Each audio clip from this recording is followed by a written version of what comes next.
Burger আমাদের বাচ্চাদের তো খুবই পছন্দের একটি খাবার, আর যদি সেটা হয় টিফিনে তাহলে তো কোনো কথাই নেই। হ্যালো ফ্রেন্ডস, আসসালামু আলাইকুম। কেমন আছেন সবাই? আলহামদুলিল্লাহ, আমরা তো বেশ ভালো আছি। বার্গারের জন্য আমি এখানে 300 গ্রাম পরিমাণে চিকেন নিয়েছি, আর এইটা এখন ম্যারিনেট করে রেখেছি। এখানে দিয়েছি আমি আধা চা চামচের মতো রসুন বাটা, আদা বাটা, সামান্য পরিমাণে পেঁয়াজ বাটা, জিরার গুঁড়া, আর আধা চা চামচের মতো সয়া সস, সামান্য লাল মরিচের গুঁড়া, আর পরিমাণ মতো লবণ দিয়ে ম্যারিনেট করে রেখেছি নর্মাল ফ্রিজে প্রায় 2 ঘন্টার মতো। এখন আমি হালকা তেলে এটা একটু ফ্রাই করে নেব। একটু কিছুক্ষণ সময় নিয়ে ফ্রাই করতে হবে যাতে করে ভিতরটা ভালো করে কুক হয়ে যায়। আর এই কাজটা কিন্তু অনেক মানে করে করতে হবে, সাবধানে করতে হবে যাতে পুড়ে অনেক সময় কিন্তু লেগে যায়। লেগে গেলে তখন কিন্তু খেতে ভালো লাগবে না। আর বাচ্চারা তো এমনিতেই সেনসিটিভ, ওরা তো একটু মানে কোনো খাবার এদিক সেদিক হয়ে গেলেই আর খেতে চায় না।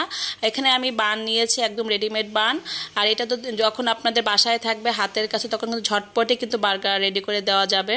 এই তো আমার চিকেনটা ফ্রাই করা হয়ে গিয়েছে। আর এখানে আছে আমার বার্গার সস, যেটা আমি কয়েকদিন আগেই শেয়ার করেছিলাম রেসিপিটা, চাইলে ওখান থেকে দেখে আসতে পারেন। আর এটা কিন্তু একদম পারফেক্টলি একটা বার্গার সস। আমি বানটা একটু দুভাগ করে নিয়েছি, পুরোপুরি দুভাগ করে নিই যাতে করে বাচ্চাদের খেতে সুবিধা হয়, এই জন্য একটু অর্ধেকের একটু বেশি পরিমাণে কেটেছি। আর এই তো এখানে বার্গার সসটা ভালো করে দিয়ে দিচ্ছি। আর আমার পিচ্চিদিটা আমার পাশেই ছিল, যে বারবার বলতেছিল মাম্মি একটু বেশি করে সস দিও, কারণ তারা হচ্ছে সসের পাগল, সস ছাড়া তো তাদের চলেই না। আর চিকেনটাও দিয়ে দিলাম। আপনারা চাইলে যদি বাচ্চারা শসা, টমেটো বা পাতাকপি এগুলো পছন্দ করে, এগুলো আপনারা দিয়ে দিতে পারেন। যেহেতু আমার বাচ্চারা অতটা বেশি পছন্দ করে না, আর টিফিন যেহেতু এটা অনেক লং টাইম পর্যন্ত লক করা থাকবে, তখন একটু গন্ধ আসতে চাই, এই জন্য আমি ওইটা দিলাম না। এই তো আমার প্রথমটা করা হয়ে গিয়েছে, আমি দ্বিতীয়টাও দেখিয়ে দিয়েছি। যেহেতু ওরা 3 ভাই, এই জন্য আমি এখানে 3টা বান নিয়েছি। আর তারা দুজন তো মহা খুশি। আর আমার বড় ছেলে তো সে তো কোচিংয়ে ছিল, সে তো দেখতে পায়নি। আর এরা তো পাশে দাঁড়িয়ে ছিল আর আমাকে বলে বলে দিচ্ছিল মাম্মি একটু বেশি করে সস দিয়ে দাও, কারণ তারা তো সসের পোকা।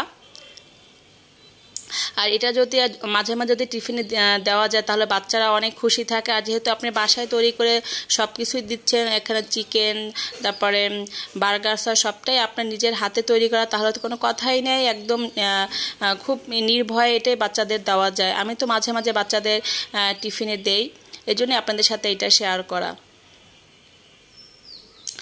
আর বাচ্চারা তো এই টাইপের খাবার পেলে তো খুবই খুশি হয়ে যায়। আর অনেক সময় কিন্তু বাচ্চারা টিফিন শেষ করতে চায় না। আর আমি এখানে একটু সামান্য বাটার দিয়ে একটু হালকা করে ভেজে নিচ্ছি।